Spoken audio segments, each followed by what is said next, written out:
इस मूवी की कहानी एक हस्बैंड और वाइफ की है। हस्बैंड अपने कामों में बिजी होने के कारण वाइफ को टाइम नहीं दे पाता है, जिसे वाइफ ना चाहते हुए भी एक बॉयफ्रेंड बनाती है और उसके साथ रोमांस करती है। लेकिन कुछ टाइम बाद उसे अपने हस्बैंड और बॉयफ्रेंड में किसी एक के पास जाना होता है, वो भी हमेशा के लिए। अब वो किसके पास रहेगी, जानेंगे हम इस मूवी की एक्सप्लेनेशन में। तो बिना किसी देरी के चलिए वीडियो को शुरू करते हैं। मूवी की शुरुआत रेचल से होती है। ये उस वक्त का टाइम होता है जब इंग्लैंड और जर्मनी के बीच युद्ध हुआ था, जिसमें इंग्लैंड की जीत हुई थी। रेचल की हस्बैंड इंग्लैंड की तरफ से फौज में था। इंग्लैंड की जीत से रेचल जर्मनी जाती है अपने हस्बैंड से मिलने। फिर दोनों एक न्यू घर पर जाते हैं, जहां उसे घर का ऑनर मिलता है। ये घर अब लुइस का हो चुका है, लेकिन वो आदमी अब कुछ टाइम के लिए यहीं पर रहने वाला है। उस रात रेचल अपने हस्बैंड के साथ बहुत दिनों बाद खूब बातें करती है। वो कहती है, जब आप घर पर नहीं थे तो मैं बहुत अकेली पड़ गई थी। मुझे आपके प्यार की ज़रूरत थी, लेकिन अब आप मेरे साथ हो। कुछ दिनों बाद रेचल अपने हस्बैंड से कहती है, वो आदमी अभी तक इस घर में क्या कर रहा है। मैं जो करना चाहती हूँ वो कर नहीं पाती हूँ। उसके रहने से मैं काफ़ी अनकंफर्टेबल महसूस करती हूँ। रेचल को समझाते हुए लुइस उसे कहता है, बाहर की अभी हालत ठीक नहीं हुई है।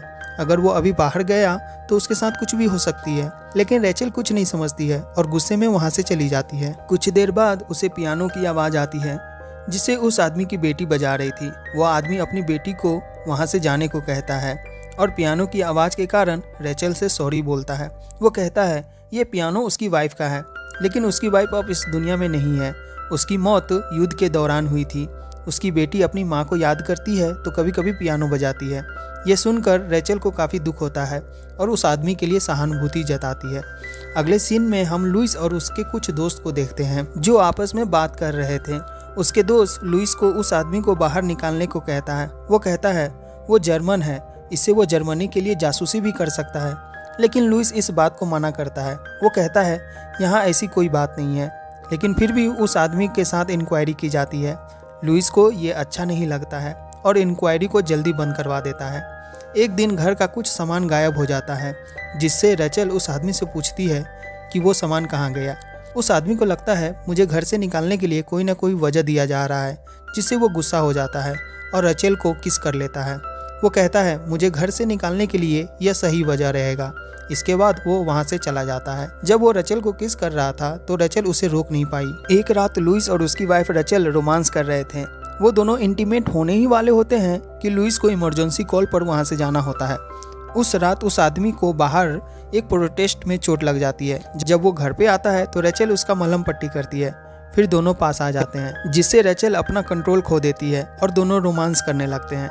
रेचल ने काफ़ी दिनों से अपने हस्बैंड के साथ रोमांस नहीं कर पाई थी, जिससे वह उस आदमी की तरफ अट्रैक्ट होती चली गई। एक दिन लुइस और रेचल में अपनी बेटी के लिए आर्गुमेंट होता है। दरअसल उसकी बेटी का डेथ युद्ध के दौरान ही हुआ था और उस वक्त लुइस अपने ड्यूटी पर था। रेचल उसे कहती है कि उस वक्त तुम्हें मेरे साथ होना चाहिए था। मुझे आपकी बहुत ज़्यादा ज़रूरत थी, लेकिन आप नहीं थे। लुइस उसे सॉरी बोलता है और वहाँ से चला जाता है। फिर हमें रेचल और उस आदमी का रोमांस दिखाया जाता है। जिस वक्त ये दोनों इंटीमेट हो रहे थे, उस वक्त लुइस घर पर नहीं होता है। रेचल को उस आदमी से काफ़ी सेटिस्फेक्शन मिलता है। वो खुश रहने लगती है।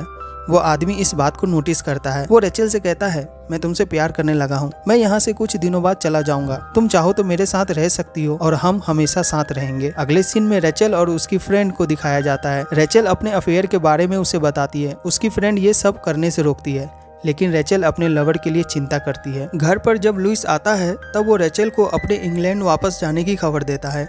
ये सभी बातें वो आदमी भी सुन रहा था। वो रेचल को अकेले में कहता है, तुम्हें लुइस को सब कुछ बता देना चाहिए। लेकिन रेचल कुछ नहीं बोल पाती। उस रात रेचल और लुइस एक पार्टी में जाते हैं। उस पार्टी में लुइस को अपने साथ के ऑफिसर से पता चलता है उसकी वाइफ का अफेयर चल रहा है। फिर वो रेचल को देखता है और उसे नोटिस करता है।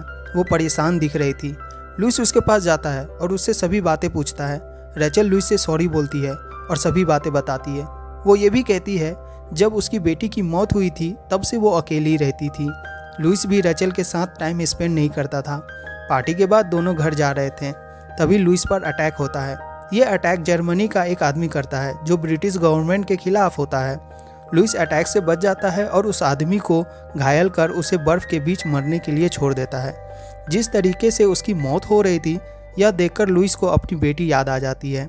घर पर वो खूब रोता है वो रेचल से कहता है, जब से मेरी बेटी की मौत हुई है तब से उसे हर दिन याद करता हूँ।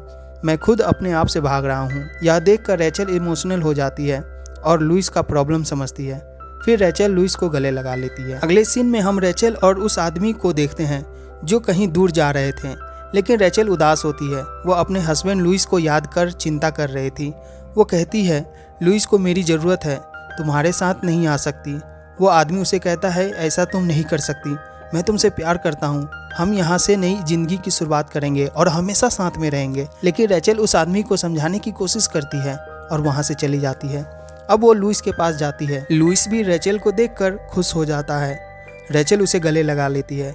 रेचल नई जिंदगी की शुरुआत करना तो चाहती थी, लेकिन अपने हस्बैंड के साथ, ना कि उस लवर के साथ। दोनों अब इंग्लैंड में शिफ्ट हो जाते हैं। लुइस और रेचल अब खुश रहने लगते हैं। लुइस ने पुरानी सभी बातों को भुला दिया है। अब वो रेचल के साथ टाइम स्पेंड करता है, उसे सारी खुशियाँ देता है। और ये मूवी यहीं पर एंड हो जाती है। वीडियो अच्छी लगी हो तो वीडियो को लाइक करना, हमारे चैनल को भी सब्सक्राइब करना, बेल आइकन जरूर दबाना ताकि हमारी वीडियो सबसे पहले आप तक पहुंच सके। मिलते हैं आपसे अगली वीडियो की एक्सप्लेनेशन के साथ। तब तक के लिए bye bye and take care.